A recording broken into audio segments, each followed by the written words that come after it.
There is no oil in this desert, only dead wood. A meager substitute, yet important enough to fuel rivalry between the tribes. Through the ages, the tribes have been collecting wood on their own territories, carrying it back home with their traditional means of transportation.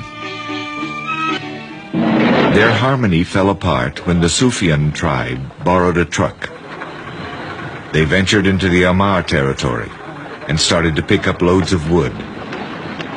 They piled it up under heavy guard, fearing an attack by the neighboring tribe. Wasting no time, the Ahmars came to claim their share of the wood. The conflict was inevitable. The adversaries unsheathed their jambias, but a sheikh intervenes. He proposes to consult their sovereign, the Sheikh of Sheikhs, Abdullah bin Hussein al-Hamad. Illustrious Sheikh Abdullah, whose ancestors were companions of the Prophet, and whose renowned forefathers conquered Spain and built a palace in Madrid still bearing their name. Illustrious Sheikh Abdullah, for 5 years he's been defying the authority of the government of Yemen. For 5 years he's been living as an outlaw in his fortress surrounded by his private army of 40,000 men, armed by Saudi Arabia. Illustrious Sheikh Abdullah, he sits on the floor with his vassals. Sheikh Abdullah checks the freshness of the khat leaves, a stimulating drug chewed during their daily rituals. He makes sure that the leaves and the water pipes are distributed to his guests.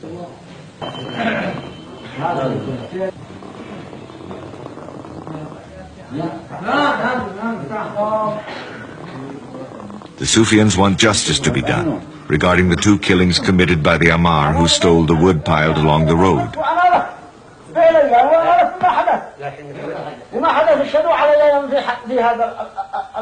As the sheikh tries to find out whom the wood belongs to, the leaders of both tribes claim ownership.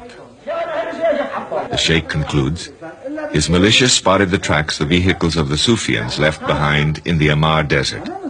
However, the Ahmar had no right to seek revenge. The sheikh alone is in charge of justice. A deep silence fills the room. Everybody, under the influence, stares at the sheikh, trying to guess the sentence. Sheikh Abdullah hands over his judgment in an airmail envelope. A judgment worthy of King Solomon. 2 sheikhs from each tribe will go to jail. They will be locked up in the same cell until they come to an agreement. The decision is irreversible. The shackle on their feet, the prisoners are locked up in one of the wells of the citadel. Every day, members of both tribes come to encourage the sheikhs to settle their dispute.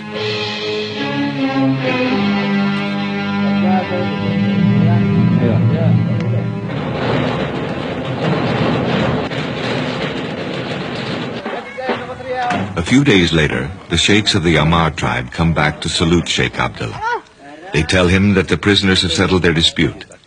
They ask him to set the prisoners free and to accompany them to the mountains to meet with the Sufyans.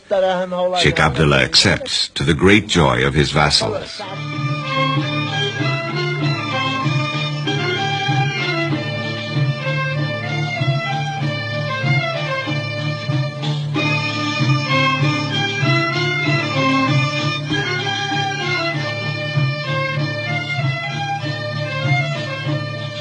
All along the way, warriors from the Sheikh's private militia and warriors from other vassal tribes enlarge the procession on its way to the mountains, where the Sufyans are expecting them.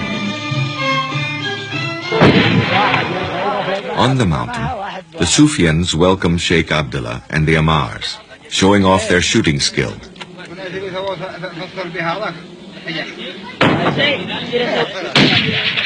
While the Sufyans and the Ahmars are displaying their prowess as warriors, the sheikhs of both tribes explain to Sheikh Abdullah how the prisoners came to an agreement.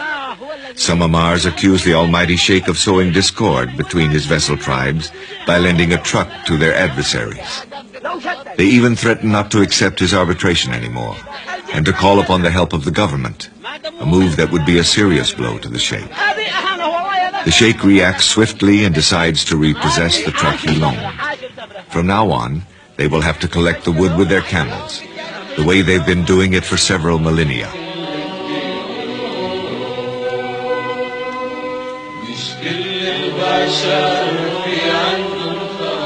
The only thing left to do for the Ammars and the Sufyans is to meditate over the decision of the Sheikh and to contemplate the savage beauty of the desert, where so much blood has been shed and will be shed, until the next judgment of Abdullah ben Hussein al-Hammar, chief of the mighty tribe of the Hashid, the free men of northern Yemen.